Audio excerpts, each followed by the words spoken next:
You should be different than you are.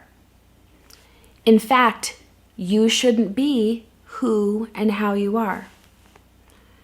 How does that make you feel? How does it feel in your body when you hear me say that? I think a lot of people would have the reaction of like, oh, I don't like that at all, and that's not even true, and I don't believe that. And I would suggest that at least in one way, in one area of your life, you believe that to be true. And that makes a ton of sense because that's the world that most of us inherited, is this world of who we are as individuals. That's not exactly who we should be. So think about it this way. You should be more or less of something. You should be less shy. You should be quieter. You should be more adventuresome. You should be less adventuresome. You should be more content, less content. I mean, it could go on and on. You should be more ambitious. You should be less ambitious. The really confusing part of this message is it's different coming from different people. In fact, you could have grown up having a mom that wished you were more extroverted and more charismatic, and a dad who every time you tried to be that way shut it down and told you to stop being loud or stop being obnoxious.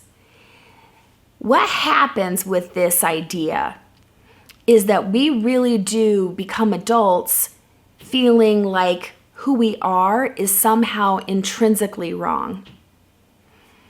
This whole thing that I have discovered and developed that I call innate drivers is, in my opinion, the answer to getting out of this conditioning. It's a way that we can actually return to ourselves and who we innately are. So the idea behind it, and there has been some research done with this, but guess what? You don't have to believe this part for innate drivers work to be really, really effective and life-changing for you. But there has been some research that shows that people are born valuing certain things from a very, very young age, and that they die valuing those same things. That what we value as an individual is actually quite consistent through our life. Obviously, how those things are expressed is going to shift throughout our lifetime. It's going to evolve throughout our lifetime. But the theory with this, with innate drivers, is that you are born basically who you are. And those of you who have children, or have ever been around children, which is basically all of us, have seen this quite clearly. Where one kid is born very into exploration, they care about freedom, autonomy, sovereignty. And then you have another kid that's like craving stability and security and comfort, even though they have the same parents and a similar upbringing. So what is it that we can do with this information? We don't necessarily need to figure out why or how that happens, that we are all born a certain way, to use that knowledge to be true to ourselves, like really authentically true to ourselves, and kind of go underneath the conditioning, even the trauma. It doesn't mean that our childhoods don't inform our drivers, but my theory, my hypothesis, is that they don't create them. And this is why you can get multiple children in one family, all driven by different things. So, what are innate drivers? Innate drivers are the inborn and lifelong traits that guide and motivate you, that you value, and that bring your life meaning. And I even think they're the things that make this life worth it. This place that we're, hanging out in right now can be difficult. It can be brutal. It can be really painful. Obviously, it can also be beautiful and amazing and lovely. But what is it that makes your life worth it? Every single one of us is trading our life force, because of course we're all going to die. We're all trading our lives for something. How aligned are we with what we actually value? Or are we spending our time and energy on things that think we should value, on things that we were told should matter to us, but actually don't? So this is what I mean by innate drivers. What are the things that mean more to you than anything else in the world? And when you're doing them and you have a life based on them, you feel so good. You feel so in alignment. You feel in integrity. You feel like you have a life that works. So I'm going to give you some examples of this. For me, my drivers are workability first and foremost. And it's not that workability is the most meaningful thing in my life. It's that it's a prerequisite for me to even get to the things that are the most meaningful in my life. So for me, because of course the big thing is you can choose a word and it will mean different things to different people. So for me, workability means order, organization, flow, ease, simplicity. If something gets too convoluted or overwhelming, I lose interest. I like, yes, I like my house clean, but I also like to pay my bills on time. I like to have full transparency and clear expectations behind the things I do. I love clarity. These are the things that I mean when I say workability. I want a life that works. I want a life that has flow and ease. So for me, number 2 is connection. As soon as that workability is in place, I crave connection. I love people. I love having deep conversations with people. For me, connection is like presence and focus. And again, depth, very important to me. Intimacy, affection, if those in regards to a romantic relationship. I like to have fun. I like to play. I have to have trust and loyalty. Collaboration to me is sort of the ultimate expression of connection. And then once I have that, so I have workability and I have connection, then my 3rd is legacy. And this is not about having my name be important or on some hospital wing or something. This is more for me about meaningful family time. I love genealogy. This is about generational healing, empowerment of the family, sustainability, long-term thinking. I think a lot about my 100-year plan. Obviously, I'll be dead way before that. So how does what I bring to the world, how does the impact I bring to the world affect future generations? Not only in my particular family, but in the world. So impact for me is a huge part of legacy. Like I love that ripple effect, okay? And for me, those things, they drive me. If I get an opportunity, my first question is there going to be workability, connection, and legacy. So I will, filter through these things. Well, now that I know what they are, and for me, there's no question that these are the correct ones. Been doing this for many years and experience a life where I would say, let's call it I'm 95% satisfied. And when people ask me, like, how are you doing? My answer is usually fantastic. And it is because I've aligned with what drives me. Now think about somebody like me who is taught that, you know what, you shouldn't care so much about workability. That's really controlling. That's really OCD. That's you being very picky and demanding. Okay, well, if I'm in an unhealthy expression of my drivers, then sure, I could go in that direction. But maybe somebody judging me is just somebody who doesn't care about workability. And of course, it goes both ways. Am I judging people as if they should be playing the same game that I'm playing? And I think we do this a lot. I think we misunderstand and maybe don't even attempt to understand what is it that another person values? Or do we just think they're really bad at playing our game or the game that we think they should be playing? So think about this in terms of parent-child relationships. Let's say there is a parent who cares so much about success. And to them, that's accomplishment, achievement, financial security, accolades, right? Recognition. And they have a child who has a driver of creativity. And they're looking at this child thinking, you're not doing it right. you're going to be unsuccessful in life, of course, according to their standards. And the child's like, I'm just here to create, to make, to build, to bring joy through the colorful, artistic things that I do. Right there, you can have possible really deep disconnect between a parent and a child. We want to connect to our children. We want, most of us, to connect to our parents.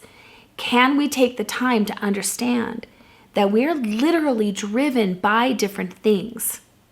So, having said that, what I really want to do today is just like a quick exercise in ways that you can start knowing what you are driven by.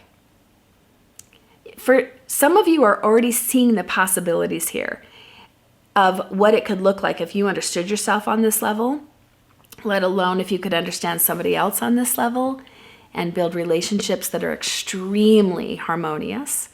But for right now, I just want to focus mostly on how you can figure out your own drivers. Now, here's the disclaimer.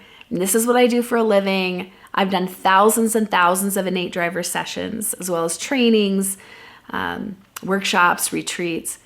And when I'm sitting down one-on-one with someone, I'm asking hundreds of questions. Like, I'm going deeper, deeper, deeper. But I want to do just a little bit of that with you today. And I want to say that you can either use these questions and act like I'm in the room with you and asking them, and then pause between and take notes. Or you can do this as an exercise with someone else in your life. I would really suggest that you do it with somebody that you trust, somebody that you don't feel will be judging you, somebody that can really hold that space and maybe even ask some clarifying questions. So when I have someone sitting in front of me, usually the question I start out with is, how would you describe yourself? And this isn't, if you're speaking out loud to someone else, you can have them take the notes. If you're doing this with me right here, you take the notes. How would you describe yourself? How would other people describe you?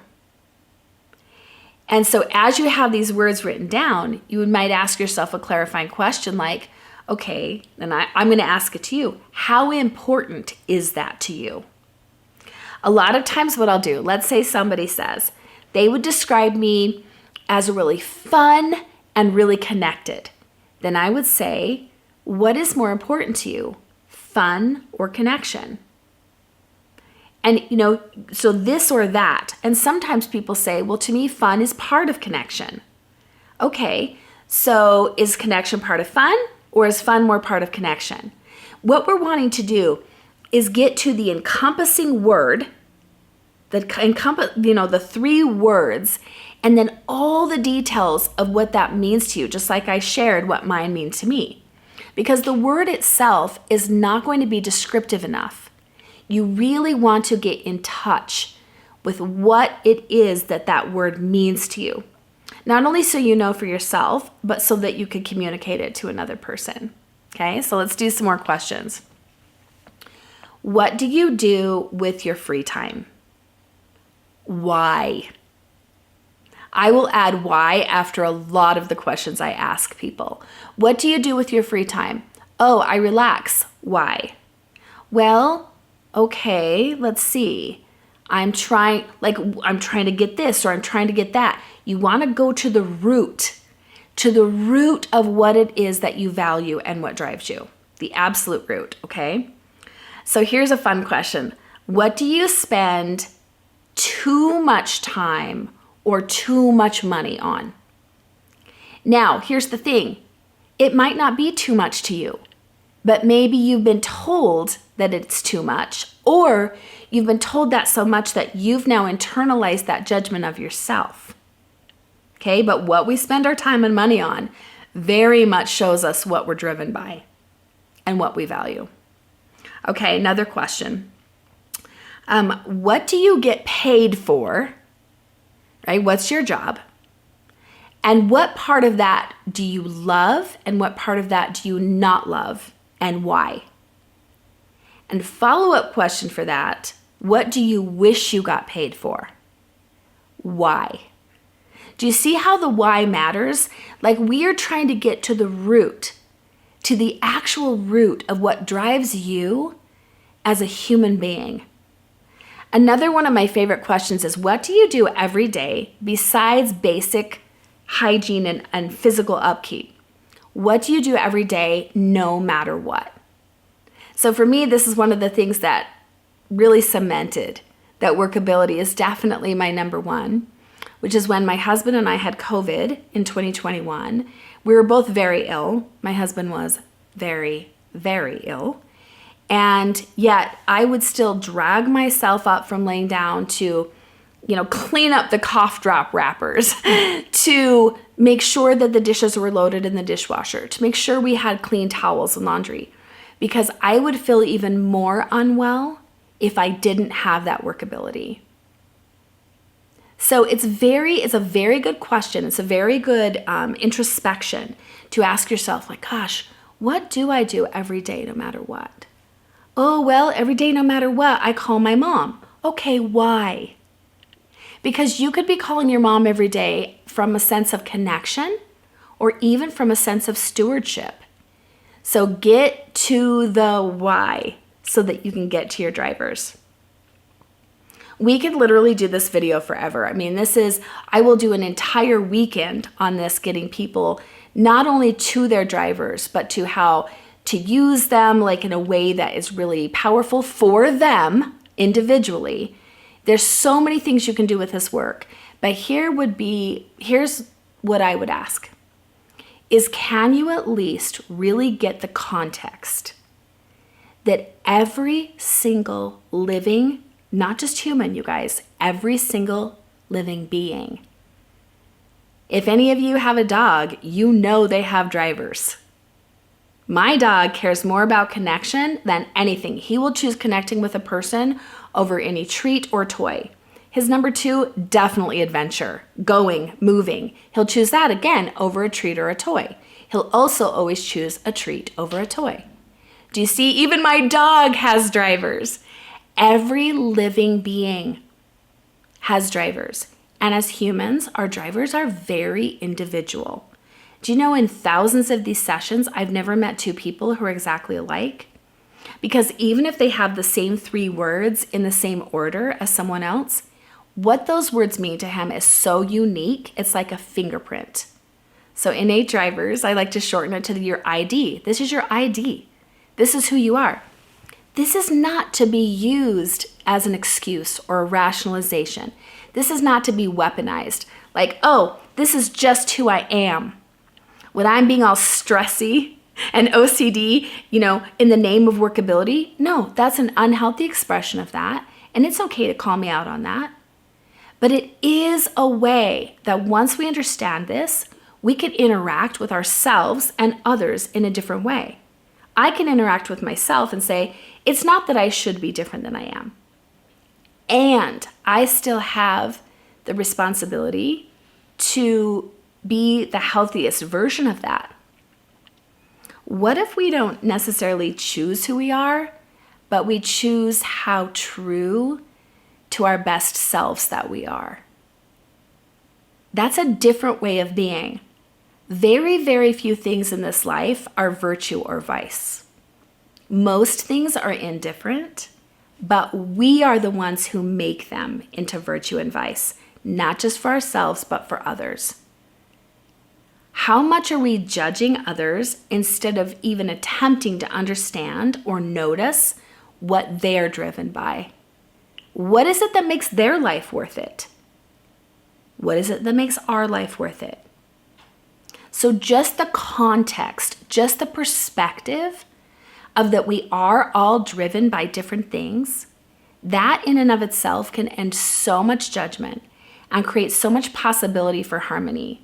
Because for me, the ultimate expression of innate drivers is when a person is able to harmonize with themselves so that they have awareness of what drives them, they have acceptance of what drives them and what matters to them, and they have alignment. They're living from that place. And then, oh my word, you guys, how we can harmonize once we're harmonized with ourselves, how we can collaborate and create with other people or animals, other beings, is amazing. It's like a miracle. Most of us inherited a world, a model where everything was should or shouldn't, good, bad, right, wrong. Are there things that are either really, really virtuous or really, really destructive? Absolutely. But again, most things aren't. What if we shifted that way of living into more of a way where we're trying to truly get to know other people, truly get to know ourselves, and from there create together? It would be, we could still discern, but it would be the end of judgment. We could still speak up for ourselves, but it would be the end of constant criticism. It really is a whole new model for living. It's like the harmony model as compared to the should model. And it's exciting and it works. So I'm going to leave you with one more question that you can ask yourself or have someone else ask you to try to get to your innate drivers. What motivates you to take action? What motivates you to take action? Don't be afraid to go deeper, deeper, deeper. Why does that motivate me? What am I trying to get from that? What life do I most want to live? And my all-time favorite, and anyone who's come to me for a session knows that this question comes in almost every single session I do. If you are laying there on your deathbed, and you know that this is your last day on earth, and you're looking back at your life, what will you, for your own peace of mind, what will you need to have experienced and or accomplished to feel like it was a life well lived? That's going to point very directly to your drivers. And I promise you, once you intentionally and deliberately align with those, you're going to experience like a joy and a peace and a satisfaction that you can barely imagine right now. So I want to leave you with this. If you want to, work with me further, you can go to innatedrivers.com. It has everything I do on there. But I would love for you to at least start this conversation. Okay, thank you so much for joining me today. And good luck living a life aligned with what really matters to you.